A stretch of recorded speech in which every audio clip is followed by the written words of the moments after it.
This is Pet Life Radio. Let's talk pets.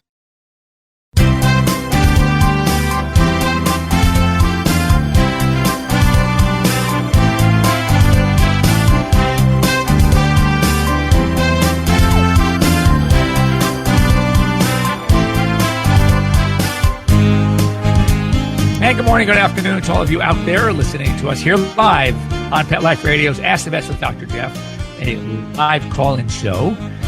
We want to hear from you. Happy Father's Day to everybody, all the dads out there. Maybe, have the kids work for you, make them make breakfast for you if you're out in the West. Maybe start that barbecue for you if you're out in the East and it's already afternoon. But no, we have to, we get to relax a little bit today. That'll never happen. Anyway, we want to hear from you. So we want to hear about your pets. We want to answer your questions if we can. We'll get answers if we can't. Easy ways to do it. Number one, give us a call.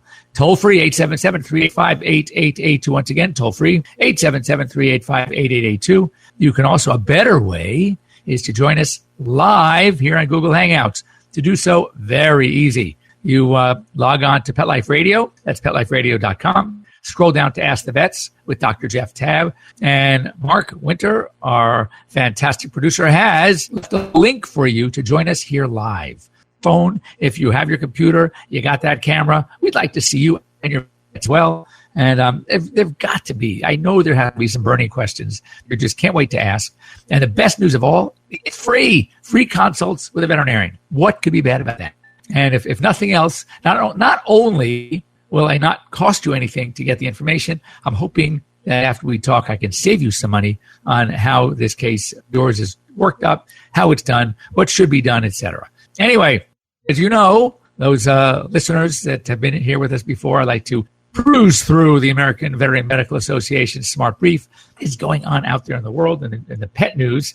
And here's some stuff that could be very important to you. And that is that Loving Pets and Wholehearted brand had to recall 7 varieties of their dog treats. That's Loving Pets and Wholehearted, because one of the suppliers found salmonella in their supply. So they're recalling every one of their brands, the varieties that uses the product from that supplier. So there's a recall. Don't panic. They have not found any salmonella yet in their products, but of course they're taking their precaution. Next up, here's so much about the influenza virus. I have a couple of stories about that one, which is the N3, N2, but there's the avian influenza virus, which is H7N9. Researchers found something pretty frightening, in that from just a few modifications of their genetic makeup, which can happen easily, right, just to get some mutations, this particular strain can then affect humans. And then once it affects a human can transmit it to another human. So they've seen it in the lab. It does happen. It can happen. So again, if you're in the poultry industry, if you work with birds as a veterinarian, if you own birds,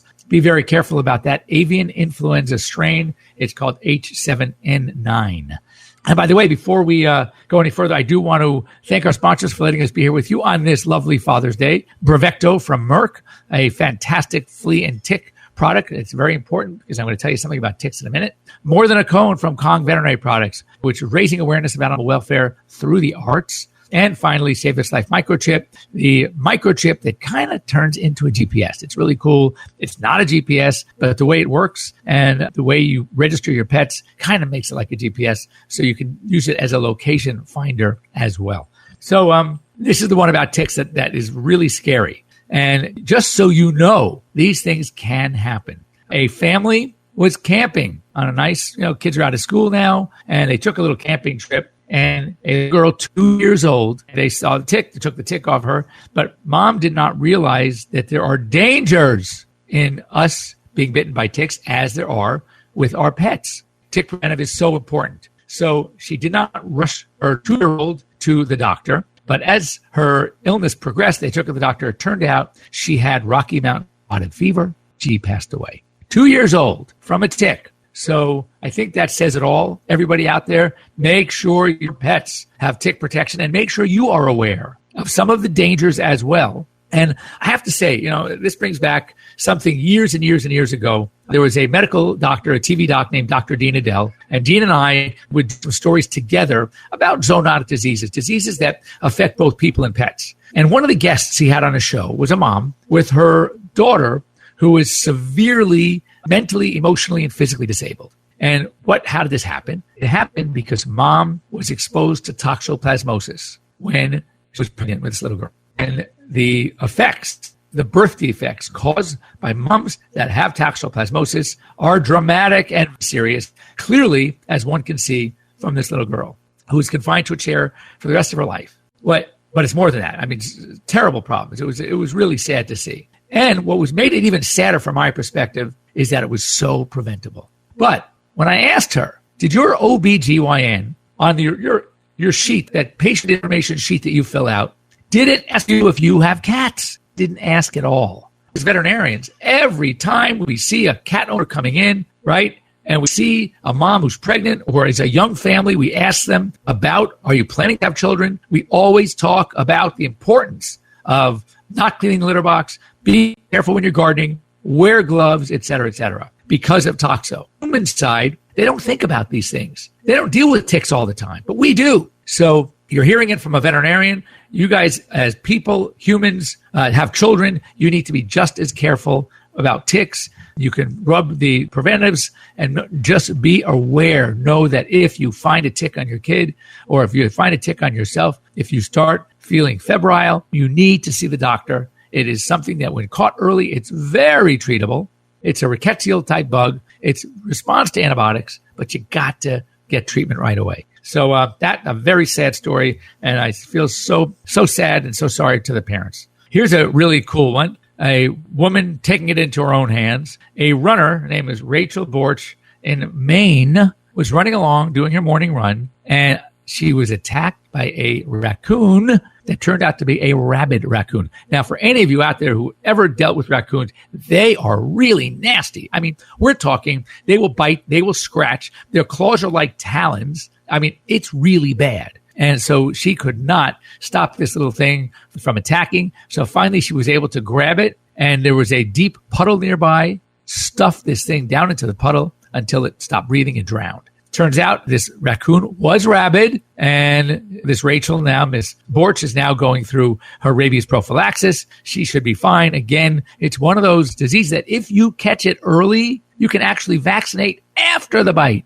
and it'll still be protective. So you got to get these things right. Don't sit back. The last thing on my list of AVMA, it's one of those no-brainers, but we're going to talk about it as the last half of the show. So I'm not going to go into it yet. But I did mention earlier about the avian influenza virus, the bird virus. Well, guess what? There are, in the dog virus, the H3N2, which is a new influenza virus, another case in Texas, bringing up to 5, and 2 more cases in Tennessee. Folks out there, dog owners, don't think this is going to happen to somebody else. Now, the good news is it's not a super serious, not as bad as you thought. Yes, can a dog die from it? Yes, but most dogs, about 80% show signs and it could be treated. Some 20% don't even show signs. So it's not really a super terrible thing, but do know that it is out there and it can affect. 4th of July coming up. And as we know, a lot of you have pets out there that have what we call noise phobias, noise aversions. And they freak out when it comes to fireworks, the loud noises, thunderstorms, things like that. There's a wonderful product out there by Zoetis,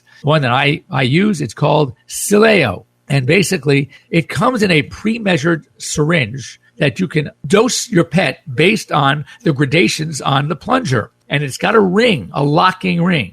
There have been some toxicities from Sileo, not because it's toxic. It's because the owners have not been careful how they've been dosing it. They just put it in, they just push that stuff in there, and they end up overdosing their own pets. So my recommendations, my warning, Sileo is a great product. It's effective. But make sure when you buy it from your veterinarian, you speak to your veterinarian and have somebody, either one of the technicians or your vet, show you how to dose it, how to make it the proper dose for the size of your pet. Very, very important. Don't be afraid, because you're going to read stories it's amazing. The internet, a lot of information, unfortunately, a lot of misinformation and inaccurate information. No, the Sileo as a product itself is great.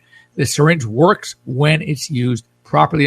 It takes me back to the days of Greenies, when Greenies was getting so much crap because of choking hazards, et cetera, et cetera. It wasn't the Greenie. It's been shown. It was the owner who was either mismatching the size of the Greenie to their pet. Trying to save money, they would get a bigger one and break it in half. They would give smaller ones as treats. Folks, come on, be smart. when it says this for this size dog, only buy the right one for your size pet. Turns out that because of all the backlash, Greenie did change their formulation. And now even if they swallow it whole, it will still be digested in the stomach. So needn't worry anymore. But come on, really? Just read instructions, read directions. So many of these things are owner's fault. Even when Rimadyl took its crap years and years and years ago when it first came out, we're talking a very safe drug. I've been using it for close to 15 years. No problems whatsoever.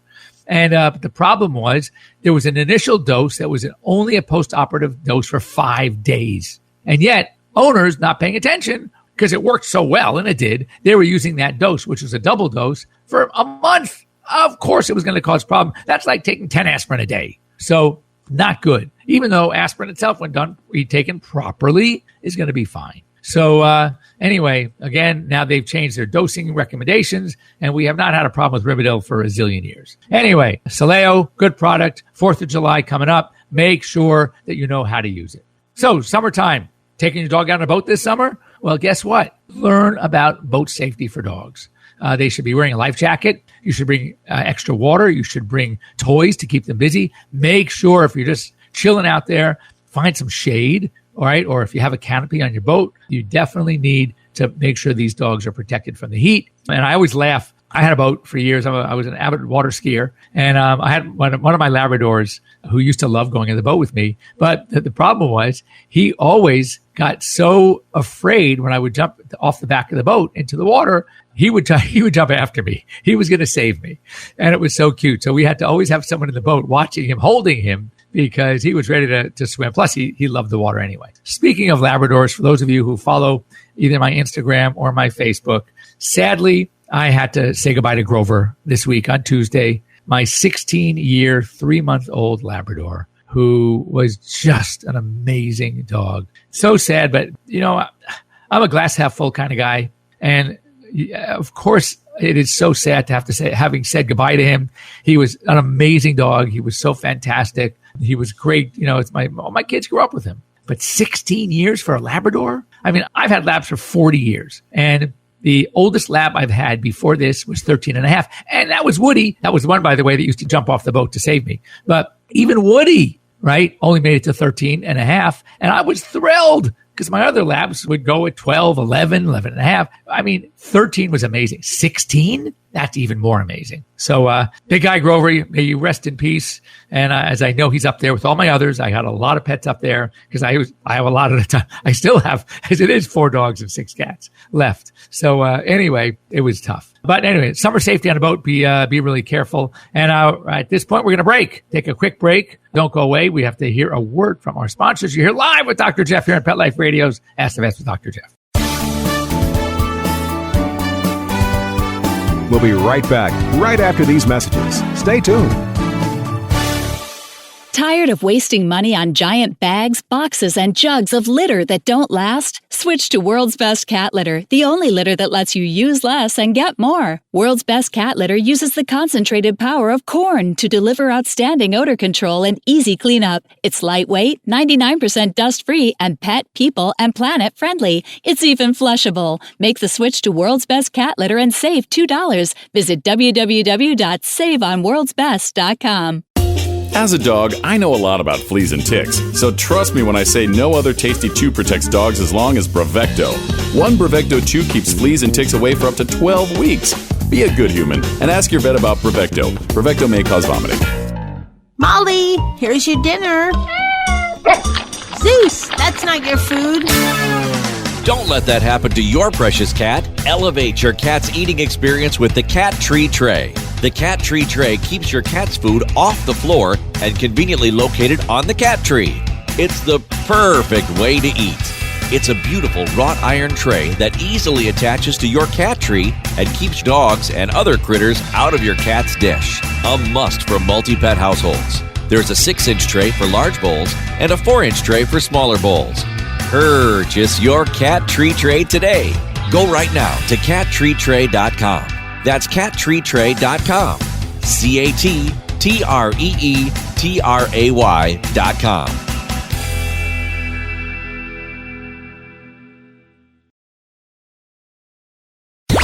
Let's talk pets Let's talk pets on Pet Life Radio. Pet Life Radio. PetLifeRadio.com.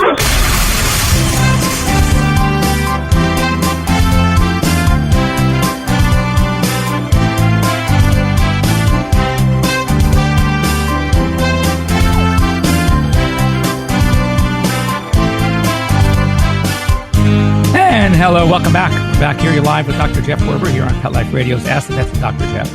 And one quick sad story before we go to one of the things I wanted to talk about today, and that is that, again, I'm going to go back to this heat warning. We just talked about boat safety, but it's getting hot out there. And this happened in Connecticut. It's going to give you a ballpark. I mean, here in LA, yesterday was over 90 degrees. Today it's going to be over 90 degrees. We get it. But already in Connecticut, and this just happened, it's not just being careful of the cars and when you exercise your pets and, you know, how to read exertion and overheating and to avoid those problems. But here is a typical mistake. A nanny lets the dog outside. She's taking care of the kids. Mom and dad are away at work and doesn't realize that, wait a second, it's hot out there and there's no water. She left no water for the dog, or she left it and finished it and never went back to check for several hours. No place for shade. Owners come home and they will open the door to bring the dog back inside. It's hot out there. And guess what? Dog's dead. So, you know, that's really sad. Bad nanny.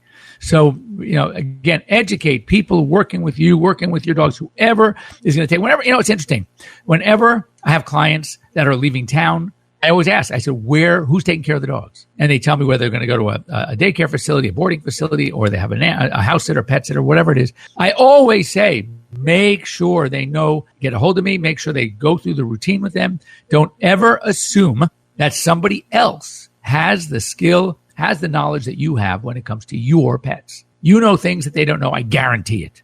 So, you know, it's one thing to say goodbye to a dog who is 16 years old and had an amazing life. It's quite another when you have a healthy dog who's just by stupidity left outside in the heat and ends up dying of heat stroke. So keep that in mind. So here's the thing I want to tell. There was this actually came up as it was so funny because I was going to talk about this anyway, and then I saw a little blurb about this. And here it is. This is from AVMA Smart Brief. It goes, first-time pet owners, investigate species and breeds before making the jump, because it's all about expectations. And here's, you know, I get this all the time. I'm talking to a client or a person who just actually last week this happened and wants to get a pet.